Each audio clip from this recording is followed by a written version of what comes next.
Okay. 'యాత్ర 2'కి పోటీగా 'cameraman గంగతో Rambabu' వస్తుంది. సో, ఎలా ఉంటుందనుకుంటున్నారు? ఫుల్ స్పైసీగా ఉంటదంటారా? స్పైసీ అని కాదు కానీ గుంటూరు కారం రేంజ్లో ఉంటుంది, 100% ఉంటుంది, ఘాటుగా ఉంటుంది. ఓకే. రెండిట్లో ఎక్కువ కలెక్షన్స్ దేనికొస్తాయంటారు? యాత్రకి వచ్చే ఛాన్సెస్ ఉన్నాయి.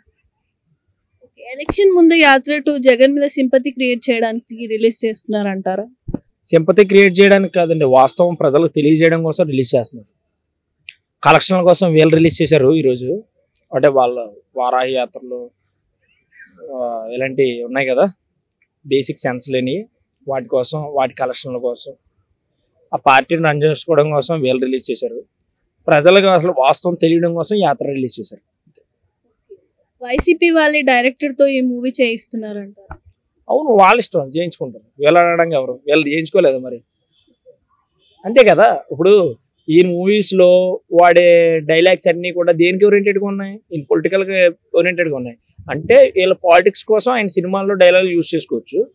మరి నిజ జీవితంలో జరిగింది ఆయన ప్రజలకు తెలియాలి కాబట్టి తీయడంలో ఇది కుట్ర. వాడు కరెక్ట్ కాదు కదా ఇది. అపోజిషన్ పార్టీని తగ్గించి చూపించడం కోసం ఈ మూవీ చేస్తున్నారంటున్నారు. మరి మీరేమంటారు? అపోజిషన్ పార్టీని తగ్గించి చూపించడానికి అనడానికి అసలు దానికి బేసే లేదు కదా. అపోజిషన్ పార్టీకి జగన్మోహన్ రెడ్డి గారి దగ్గర అపోజిషన్ పార్టీ అనేది అసలు అసలు ఉందా? అసలు ఆ ఏపీలో అపోజిషన్ ఉందా? అసలు అపోజిషన్ అంటే ఏంటి? పొత్తులు పెట్టుకుంటావా? సింగిల్గా పోటీ చేయలేరా? వాళ్ళకు పార్టీ లేదా? మరి పార్టీలో పోటీ చేయొచ్చుగా. ఎందుకు అన్ని జెండాలు ఎందుకు? ఒక జెండాతో పోటీ చేయొచ్చు కదా. అట్లీస్ట్ ఆ కేపాల్ కూడా బెటర్ కదా వీళ్ళందరి మీద. ఆడు ఒకటే జెండా పట్టుకుని నేను ఎవరితో పొత్తులు పెట్టుకుని నేను డైరెక్ట్గా వస్తానంటాడు. గెలవనే గెలవపోనే మరి నువ్వు అలా పోటీ చేయొచ్చు కదా. ఫ్యాన్ బేస్ ఉంది కదా నీకు. నువ్వు సినిమాలో మాత్రమే హీరో, అంతకుమించి ఏమీ కాదు. అది నిజ జీవితంలో ప్రజల కోసం ఏం చేసావు నువ్వు? ఏం చేసింది లేదు. అది నిజం. యాత్ర అనేది నిజం.